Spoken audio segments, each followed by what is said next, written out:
man, so recapping the card of UFC 310, I gotta say, I think I only got 2 or 3 fights wrong on this card. If y'all went and watched my UFC 310 predictions, and that's pretty much how I thought that the main event was gonna go. Some of the highlights I think from the card, I think Joshua Van looked really good in his decision win against Cody Durden, who had a insanely tough chin, but Josh Van, he put the hands together beautifully. I was so surprised he couldn't get Cody Durden out of there. Dominic Reyes looked good in his win against Anthony Smith. To be honest, I think the ref probably could have stopped that a little bit sooner. Vicente Luque with the quickest anaconda choke in history. He dropped Themba Grimbo and then ended up darsing him. I mean, his darts and anaconda chokes are nasty, bro. That dude has one of the best head and arm chokes in the game. And I'm happy for him, man, because he waited a whole year chasing Nick Diaz. Nick Diaz has pulled out twice now. I don't know if he's ever going to get that fight. And so that's, it's just a tough situation. I'm happy he was able to come out on top, right? Movsar Evloev beats Aljamain Sterling. Some people had questionable thoughts about it. Let me know in the comments down below who y'all thought won. I thought it was a close fight, but I thought that, the judges could have seen both rounds either way, to be honest. I had the first one scored for Aljo. The second one was very close, and I didn't really know who won, but the third round, I was like, you can't lay off the gas. You gotta try and win it. And Movsar, he won that third round for sure. So does it go him a title shot? Honestly, I don't think so, because Ilya is waiting on him to get a finish.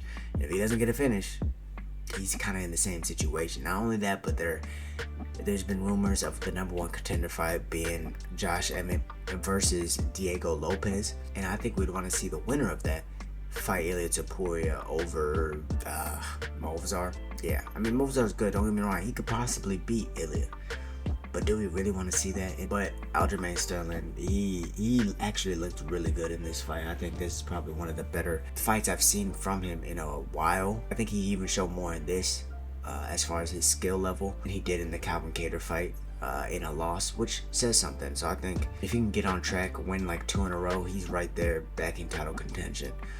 Tough loss for him, but yeah, that's the game we play, right? Dooho Choi put on a fucking masterclass against Nate Landwehr. I mean, Nate Landwehr is known for being able to weather the storm and then come on late.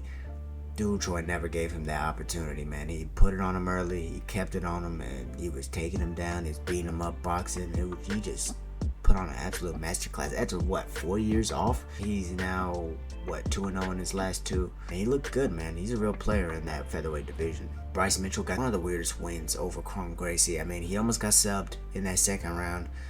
The first round was pretty dominant, pretty boring. Kron again was just pulling guard. I don't know what that is. Why are you having fights so far apart and you're not improving? I mean, it really just seems like he was there for money, just like it kind of seemed in the last one. There's no way you are going into a fight to just try and sub someone off your back. Like, why? What is the benefit in that if you're not just looking for a paycheck? Are you trying to prove something? I don't know. But against Bryce Mitchell, it didn't work, and Bryce ended up knocking him out. Honestly, I think the slam did half the damage. The elbows kind of cleaned it up, but it only took 2, and that was actually a good stoppage, because he could have ate a couple more shots with any other referee. And yeah, I don't think we're gonna see Kron in the UFC again, unfortunately for him, and unfortunately for us, because he could have a really cool story, him being the son of Rickson Gracie, and it's just the legend that comes with the Gracie name. It could be a very cool story, but I don't know, it's not working out for him. Bryce Mitchell, though, looked good. Happy for him to get a win coming off that Josh Emmett loss, which was devastating.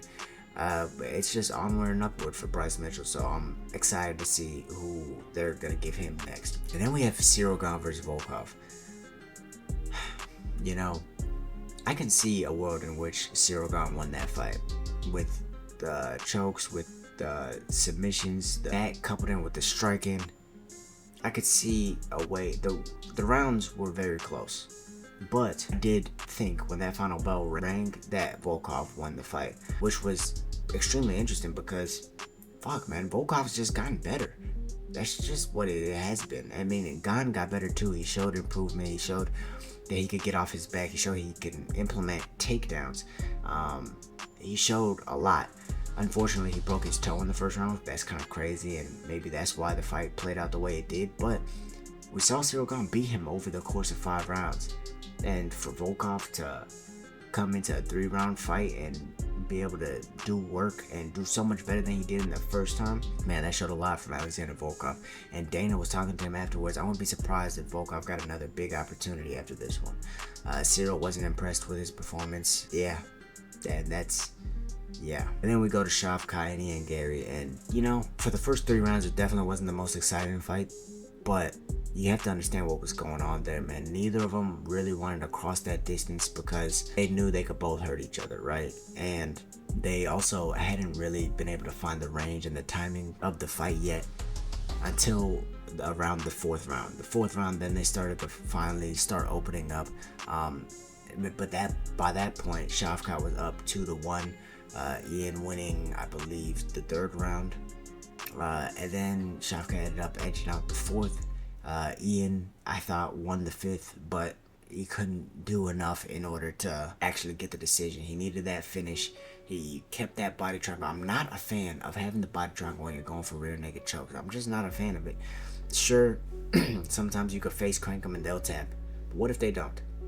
It's hard to get that angle for the blood choke. Pantoja was able to get it, but Ian Garry's no Pantoja when it comes to the ground, man. And he's already made that mistake before against MVP. He had a rear naked choke, couldn't finish it. So I'm interested to see him go back to the drawing board and continue improving his grappling, which I know he's been working on a lot at that Shooter Box camp. But Ian looked good, and so did Shavkat, bro. They looked very technically sound. Shavkat wasn't just rushing in forward and getting caught by shots. Matter of fact, I don't think Ian landed a right hand all fight on Shavkat that wasn't like off of the clinch. Ian showed good wrestling, good takedowns, good takedown defense. Shavkat showed that he could overcome someone damaging his lead leg and still be able to win a smart technical 5-round decision. That was big for Shavkat because we hadn't seen him even go past, what, 2 rounds, I don't think. And we've seen him finish everybody.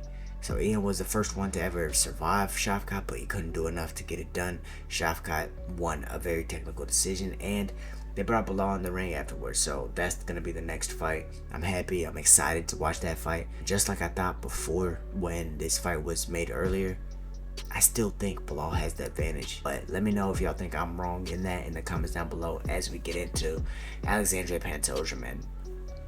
We talked about it a little bit earlier. What's next for him? Honestly, he's beaten everybody. He's beaten Royval multiple times. He's beaten Brandon Moreno multiple times. Amir Albazi couldn't get a win in his last one. I don't think has he fought Kai Kara France? His only 2 losses in the last, 6 years has been to Davison Figueiredo and Askar Askarov. Askar hasn't been in the title picture for a long ass time now, and Davison Figueiredo is no longer in the division. So other than that, he's been on a 7-fight win streak, beating Manel Kopp, Royval twice, Alex Perez, Brandon Moreno, Steve Erceg, and now Kyle Sakura, the champion from Ryzen. I mean, what is left for him if he's not going to fight Demetrius Johnson? So I want to see that happen. As far as Kai, I think there's also fun fights for him. I mean, he could fight Manel Kopp for sure, and I'd be excited to watch that. He can also fight a guy like Brandon Moreno, who is probably not going to get the next title shot. Or he could fight a guy like Brandon Royval. So there's storylines, there's exciting fights for Kai.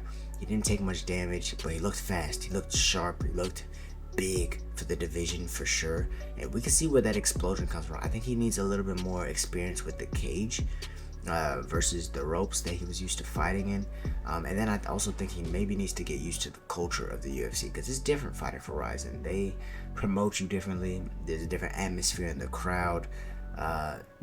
You could listen to Rampage Jackson's podcast. He talks a lot about the differences between fighting in Japan and fighting in the US, and they all make a lot of sense.